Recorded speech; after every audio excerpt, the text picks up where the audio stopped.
Hi guys, welcome back to my channel. It's Yvonne from Ginger Chick Rehab. I'm so glad to have you visiting, checking out what I am up to today.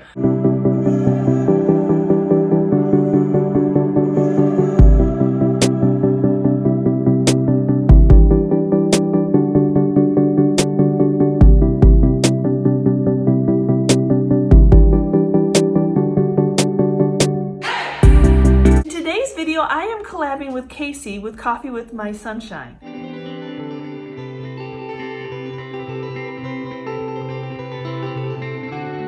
If you have not checked out Casey's channel, her link to her channel is down in my description box, along with the video that she did to collab with us. Oh my goodness, she's super talented. Thrift makeovers, just creative using trash to treasures. I was in awe when she even asked me to do a collab with her.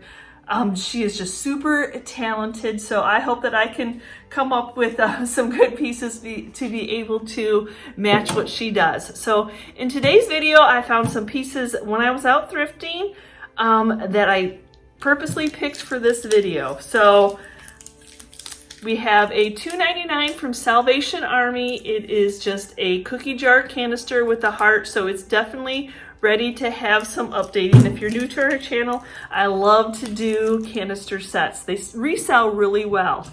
And then this one is, let me see, for $6.09. You never know, Goodwill. This is $6.09. It's another needing of updating canister set. But what I like when I'm looking at a canister set, I'm looking for the inside. Can I leave the inside alone? Is it in good condition that I can keep it food safe and not mess with it? And does it have a good seal? So like this one has a good seal on it, so it is still totally usable. So that's what I'm looking at, that I can take that rubber seal off and I can make this over. So my next item is this metal bread box. For $10.09, this one was about, I do a lot of bread boxes here on my channel and they sell really well for me. Now, I've never run across one of these before. I love the stainless steel, but as you can tell, it's just a little worse for wear. So we're actually going to get this painted up. I know, and get this ready to fit into the farmhouse decor. Now, I don't do a ton of metal bread boxes. I just did a video on a grouping of old, very rusty, much needed of love bread boxes. So we'll see how this one turns out. First up, I'm going to start right with cleaning of these canisters. So I just like Dawn dish soap and hot water. I want to get any of the stickers off, and then I want to get any residue that was left behind and get them all cleaned and all prepped. Even though I'm going to show you each one of these separately, I'm also going to get this bread box cleaned up. What you can't probably see on the video is there is a lot of grease, a lot of residue on here. So I'm really going to have to scrub on it. I'm really going to have to take my time trying to get whatever the residue, kitchen grease, whatever, off of this. When it comes to this canister set and this bread box, they are both those type of items that, unlike wood, where wood will soak paint in when you're flipping these items and making an item over, this is just going to be laying on top of it until it cures. So I definitely want to spend the time and make sure that my items are good and clean, that I've gotten any residue that I can possibly get off the items off, and then thoroughly let them dry before starting the makeover process. So now that I let these items dry overnight, including this bread box, I'm going to be moving on to painting it now. So I'm going to start off with the inside. I'm going to kind of tip the bread box up. This is a heavy bread box, so just using the top off of the spray can, just because when you are doing a spray, sometimes it pools at the bottom, and I don't want it to do that pool where it will pull off the paint. So I am actually using Rust-Oleum's Farm Implement spray in the black. And then I prefer to do fine coats, constantly moving my spray can back and forth, not trying to hit in one area too long. You don't want any buildup of spray paint where it will drip and run.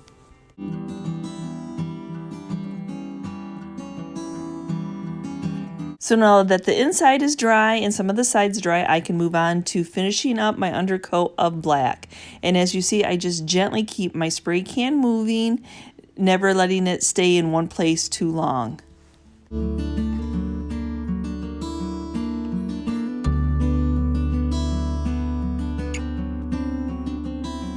So now I let my undercoat of black dry completely overnight.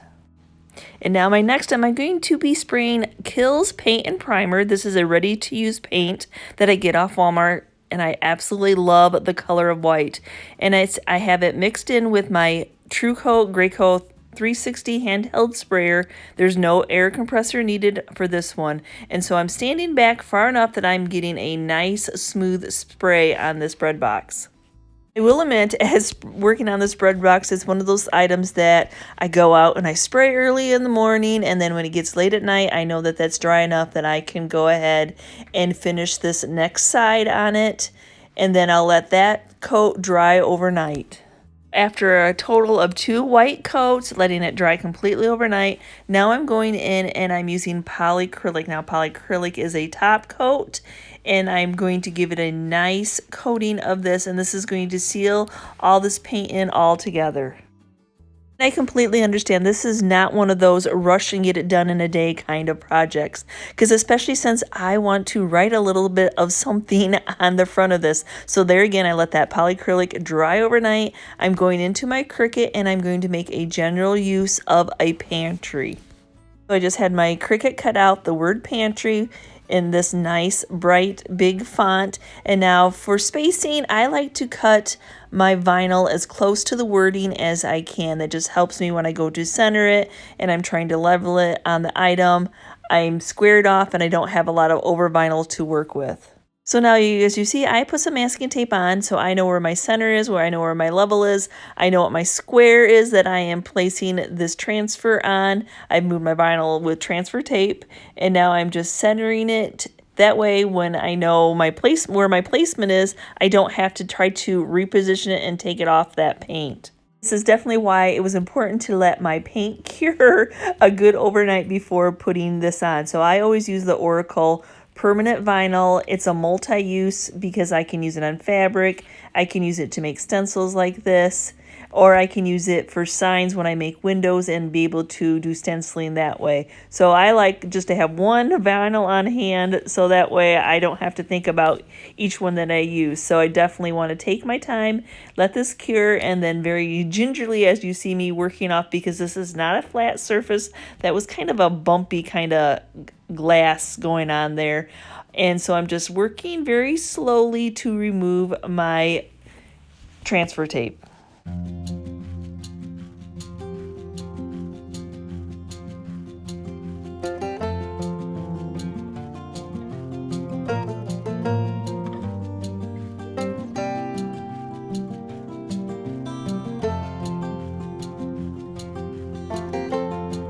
I got my vinyl good and on, so now I'm just going to take some masking tape and just lay it close so when I'm going to put my paint color on, I'm not accidentally touching where I don't want it to be. Because I am not working with a flat surface here, I'm going back in. I have a little Dixie cup of the Kills Paint Primer, the white that I sprayed this with. So I'm going to go with my sponge dabber, which is a makeup applicator from the Dollar Tree store, and then just go ahead and cover my lettering first. That way it will seal in those paints and make a crisp line when I go to do the black.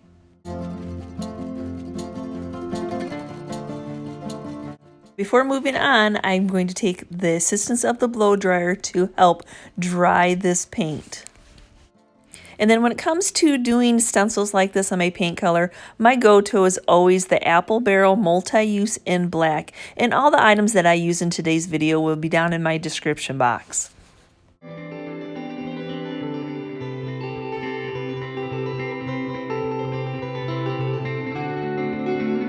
Since this has divots, as you can see, it's not that flat surface, so I'm kind of treating it like when I do a roll top bed box. You don't want to push paint in, you just still want to go over it lightly, that sponge should not have a ton of paint on it because you don't want to push paint underneath your stencil and make a hot mess. So yep, I will probably go in with 3 coats. I'm not going to completely get it covered, but once you take this vinyl off, what you don't think you're going to see, it'll be a beautiful stencil.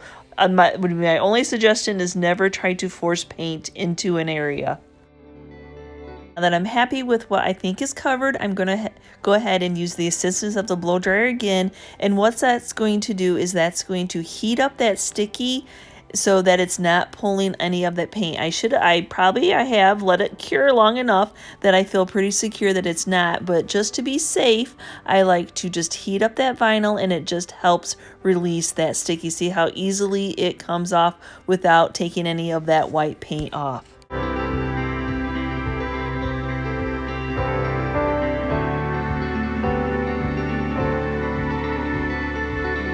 I have this bread box already sealed in with polycrylic, but I want to seal in my stencil, so just going back with that polycrylic.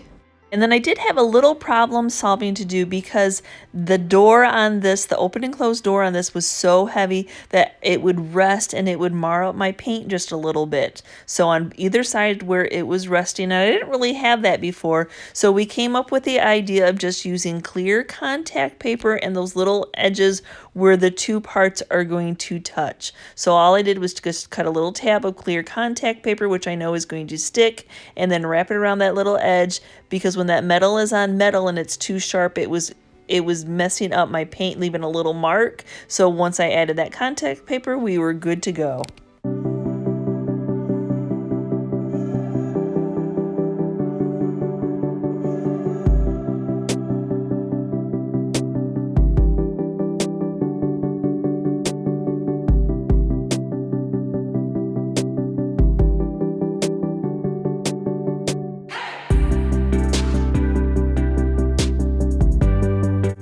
So as I shared earlier in the video that I got these cleaned up with Dawn dish soap, let them completely dry, and now we're ready to get them painted. Okay, well I got a little bit of prep yet. I'm going to be using some 2-inch masking tape to tape off that inside. I don't want to accidentally get any spray paint, and if you know, spray paint is kind of like water. If you don't seal it off, it's going to find its little way in there. So to keep these food safe and not have to worry about anybody worrying about storing anything in them, I find colors that are ones that I like, that I know that are going to coordinate with the colors I like to paint, and then that way I can just protect the inside and leave it as is.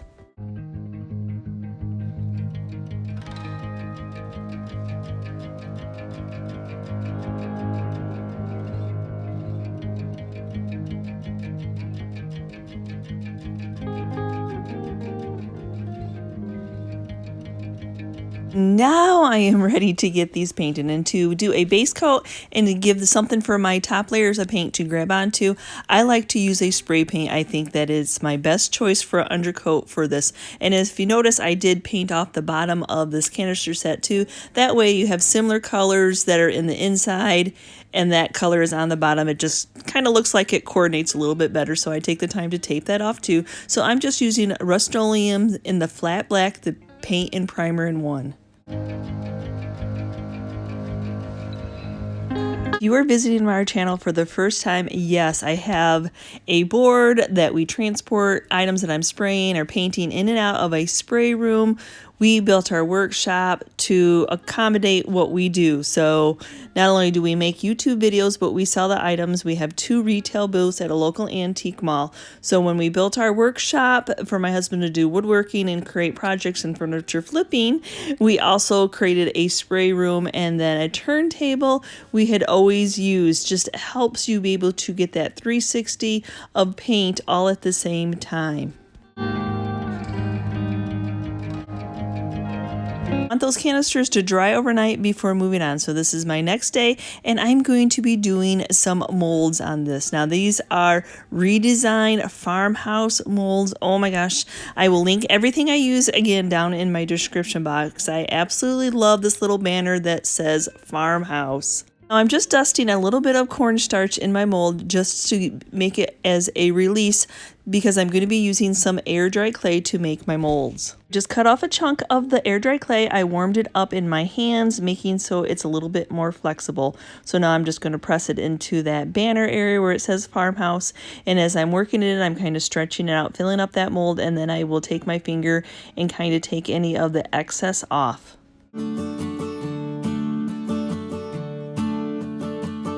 Then after I got it to where I thought I got all the excess off that I wanted, I just kind of wiggle my mold a little bit to release it and very gingerly pull it out of that. Oh my gosh, so cute. Immediately, I'm going to take it over to my canister to get it glued on. And as you see, I have towels down to stop my round object from rolling. And so I'm using some Titebond Starbond glue, and that's going to be a quick glue, and it's going to dry quick. And then for longevity, I'm using some Gorilla Glue. Just got 2 different glues only because I want it to not slide around, so that Starbond is not going to slide around. It's going to dry pretty fast, and then the Gorilla Glue takes longer to dry, but it's a stronger hold, especially on a canister set that might get wet.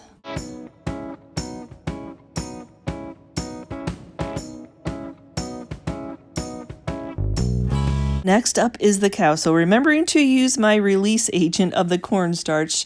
And so what I do is just take that little brush. It's one of those little dollar store stencil brushes just to brush it in. And then what I do off him that you don't see is I just tap it off into the excess into my garbage can.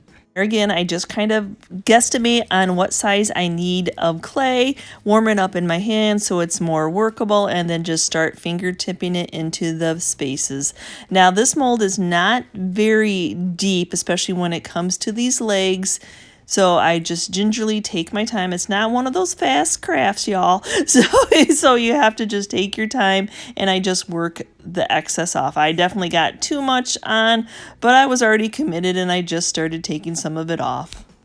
And through the power of editing, you can see how much I ended up having to take off. But yes, I definitely just want to go around those edges, making sure that you can feel the lip of where you need to take it off. And that's all I'm doing is just finger tipping, feeling where the excess needs to come off. Now I'm just going to wiggle that form again, kind of let it start to release. And if you ever break a piece of the foot or the ear, don't ever stress because you're going to be gluing it back together and painting over it anyway. So no need to make another one. Just all I'm doing is just trying to work it out, and sometimes they break, sometimes they stay together.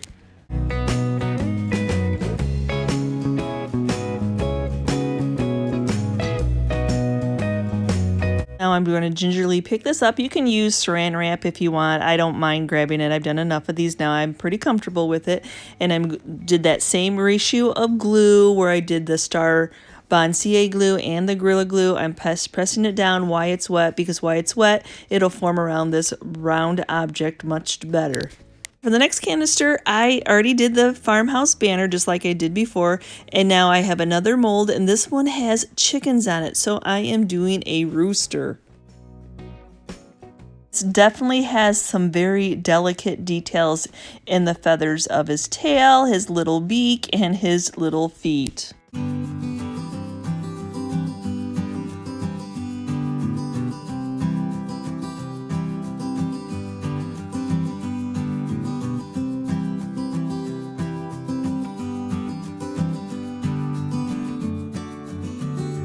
I was videoing putting the chicken on the canister.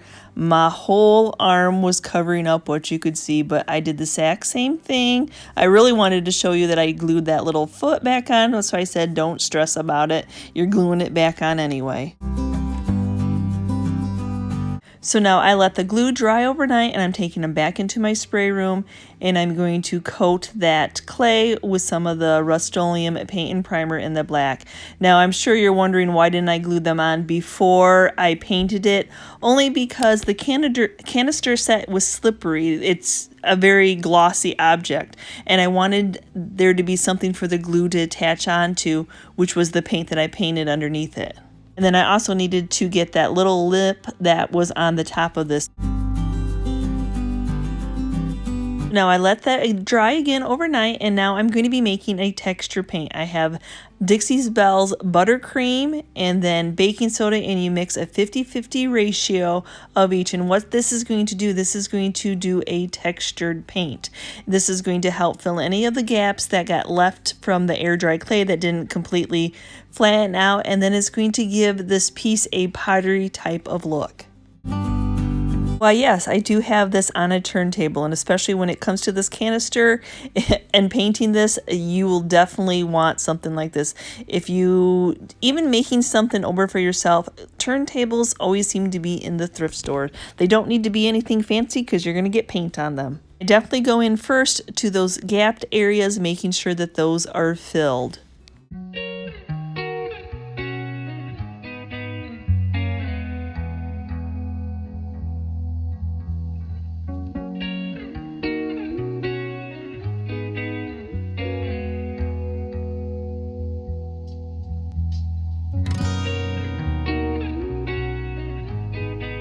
As I work around the canister set, I try to go in the same direction. I'm trying to go around in a circular motion. That way it definitely will look like that pottery type of piece. I like these little fan brushes when I'm painting like this, only because I can get in there where I need it to be. I have a little bit more control, and then I go back around the entire canister and make sure that sometimes that baking soda will puff up, and I want to make sure that there isn't any puffs or any glops of paint anywhere. Now it's time for the chicken, and you can see how it pulled away, but I never worry because that texture paint always comes to the rescue.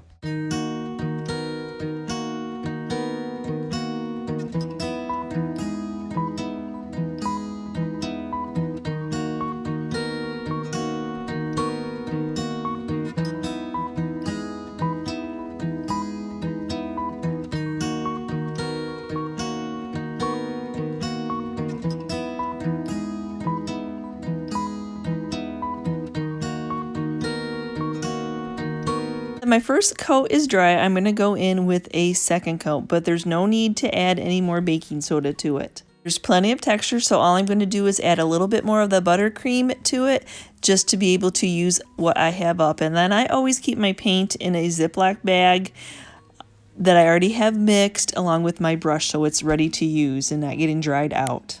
And you can see from this angle how well the textured paint fills in those gaps from the clay. All you're doing with this second coat is just making sure that you don't see any of that black.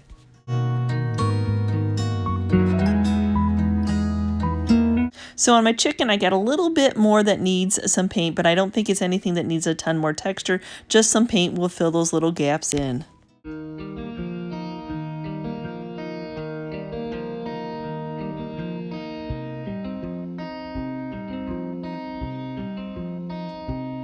I'm going to go ahead and do that same textured paint to the lids. So that's just really going to make them have that pottery look. So they're already that spray paint, so it has something to bond onto. But I'm going to be using Waverly ink. It is my favorite black, and along with baking soda. So that 50-50 ratio for the textured paint.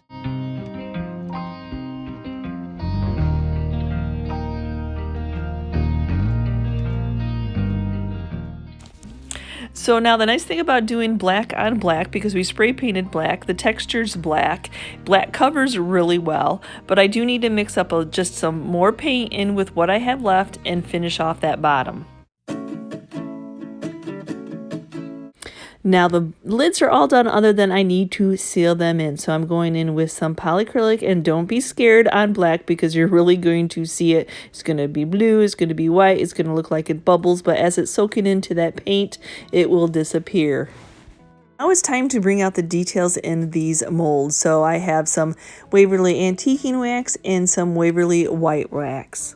Using a soft bristled detailed brush, I'm just taking some of the Waverly antiquing wax and I'm going all the way around all over that cow. And the farmhouse banner too. Oh, this is just really going to make all the little details on these pop. Right now it kind of looks like a mess, but we're going to be wiping some of it off. So don't worry, this is going to be that beautiful shadowing. You see, I have a piece of drop cloth. I just dipped my fingertip in the white wax, and now I'm just blending it. And that what I'm doing is just shadowing that antiquing wax is going to go into all those details of these clays. And oh my goodness, I am obsessed with this technique. Once you try it, you're like, oh, I just absolutely love it. And then I don't want my cow to be too brown, so I'm going to come in with some natural wax, and I use this as my eraser. While my wax is still wet and I think a spot is too dark and I want to lighten it up and that'll really pop those details even more, yep, use that eraser of that natural on a clean piece of cloth. Now we need to start shading in the rest. So I start with the brown wax on the top and then work it in around. So yep, just add brown wax, get it to where you like it, shade it in going down with the white wax, and then if you get too dark, you just use that eraser of that natural.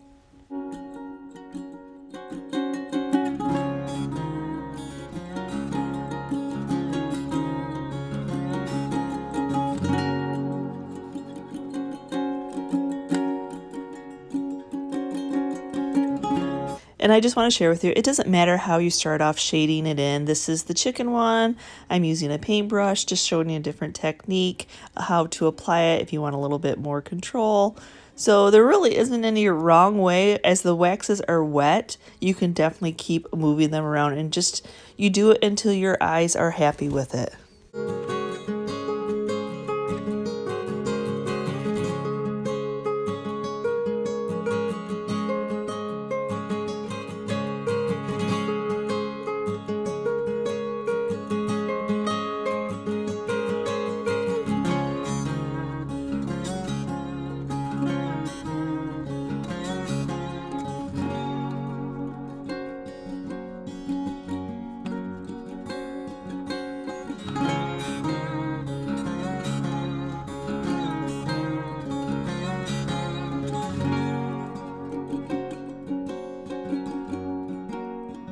And if you notice, since we were patient with the dry time, I don't have any problems with any of the texture paint coming off when I'm rubbing it that hard with all those waxes. Now I'm going to go ahead and seal the whole canister in using Polycrylic.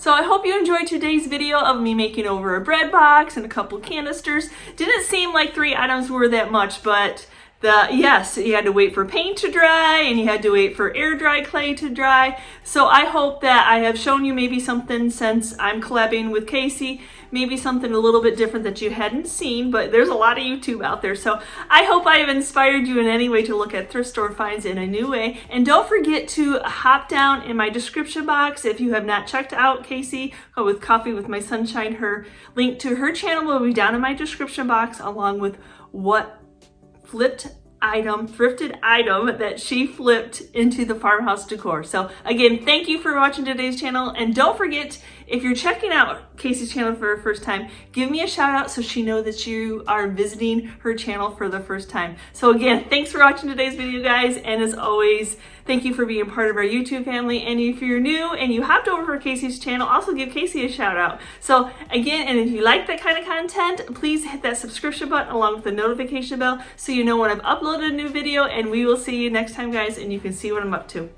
Bye!